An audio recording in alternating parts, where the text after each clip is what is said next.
Good day, folks. This is Greg Judy at Green Pastures Farm. Today I've got Johnny putting in some rock skirts for us at Green Pastures Farm, and this is September 7th. The ponds are all down. We're in a really bad drought, so this is a good time to get them in while the water level is submerged. I mean, this pond's down probably 3 feet. But what's crazy is I gave Johnny this job about 30 minutes ago. I was gone for 30 minutes. And all I did was I drove 2 stakes over, told him where I wanted it. And so he's got 12 ton of 6 to 8 inch rock, the big stuff. And then he's topping it off with 2 inch for the cattle to walk on. So this is called the limited rock skirt. And I did learn from the last times I put these in, don't put your mud, this is the mud that he dug out where he put the rock. Don't put your mud over there and build a berm. I thought putting a berm on the back side of that skirt would be, oh, that's just a great idea. No, it's a stupid idea. Don't do that. Get your dirt or your mud, wherever he digs out, in that hole. He made a big hole over there. He's gonna do another one here, and I'll tape the whole thing. But yeah, he's crazy. He got that darn thing done in, it's just now 30 minutes I've been gone. He's still got some rock over there, but this is the mud that he dug out, and I had him just stick it on this real steep hill right here, and we'll get some rain on this, and once we get some rain on it, the cattle will get in there and bust it down. I'll put some hay on it, and we'll get some grass growing on that. But it's so steep right there, that's where I had him put it. You know, once we get that kind of bladed down, I might be able to mow that.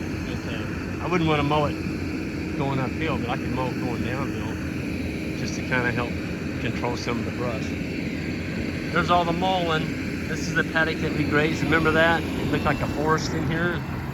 I came back and after the cattle left, and I brush hogged some of it just to kind of open it up. I'll show you.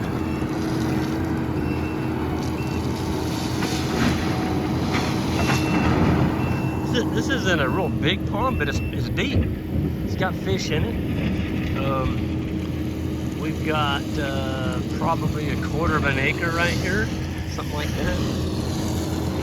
And the last time we were in here, we didn't have this skirt on here. Boy, the cattle just chewed that bank up. I mean, chewed it up.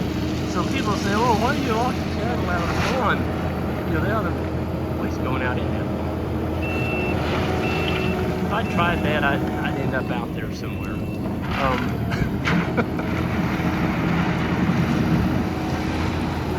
He's good. He's real good. Yeah. Johnny's my man when it comes to stuff like this. It's almost like that blade is a part of his body. He can feel it. Ooh, doing a fish out there.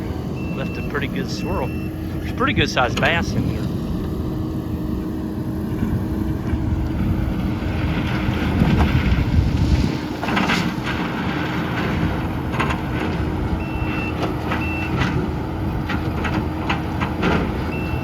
It's amazing to watch him work that thing. He's compressing the rock as he goes. So when the cattle walk on it, they're not gonna sink in the rock. He's still got probably 3 ton of rock right there.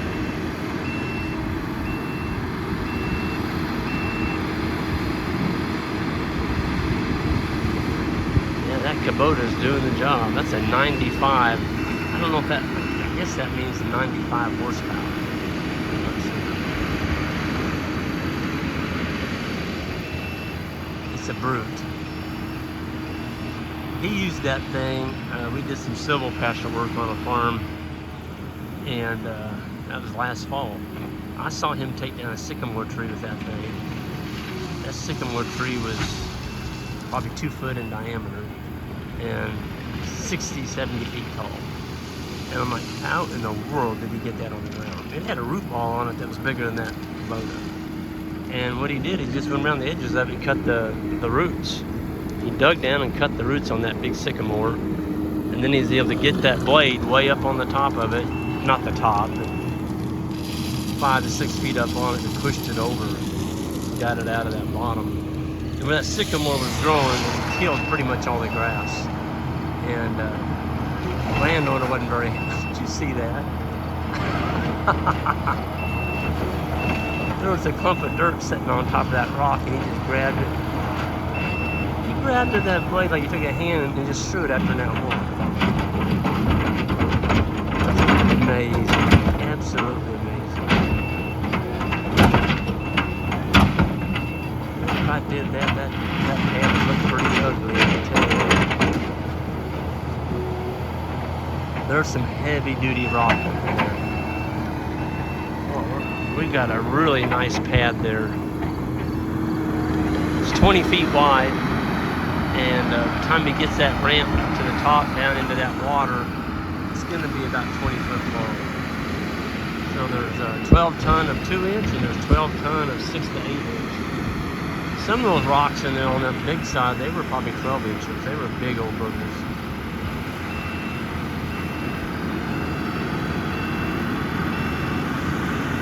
Folks, ponds are expensive.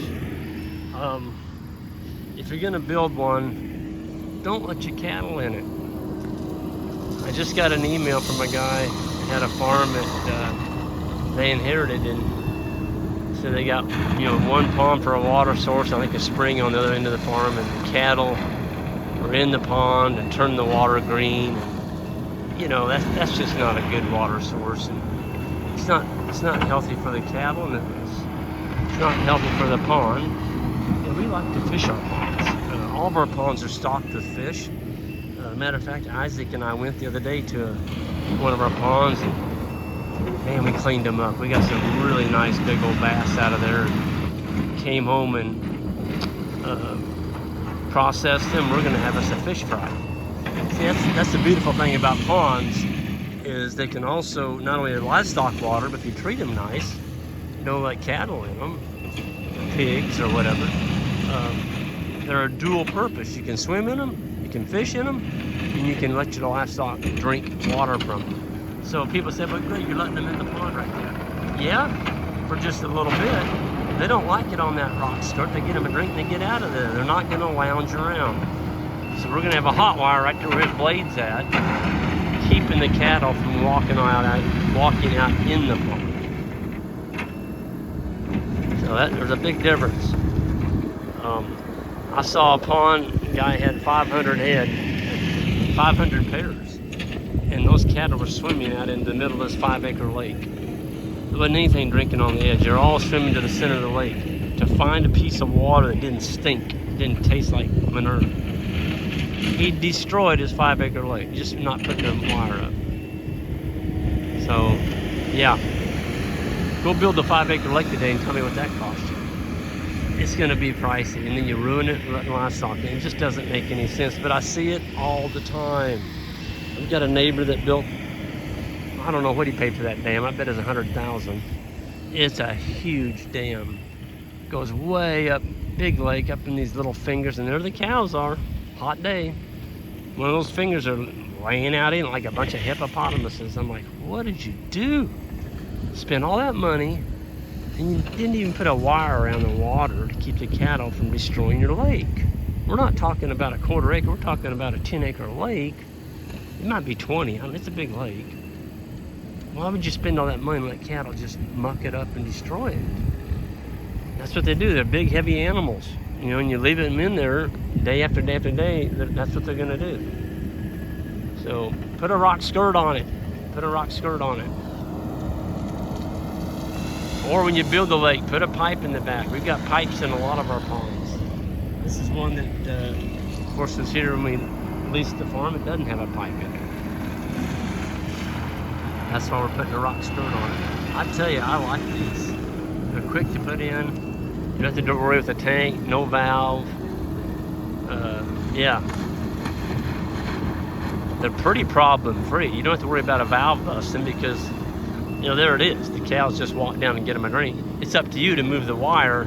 As the water progresses up and down in a drought, you got to move your wire out because there's going to be more and more of that skirt exposed. But Johnny's almost done here. We're going to go to the next pond. Everyone have a good one, and we'll see you all down the road. Hit that subscribe button on the way out if you would. I'd appreciate it. Thank you.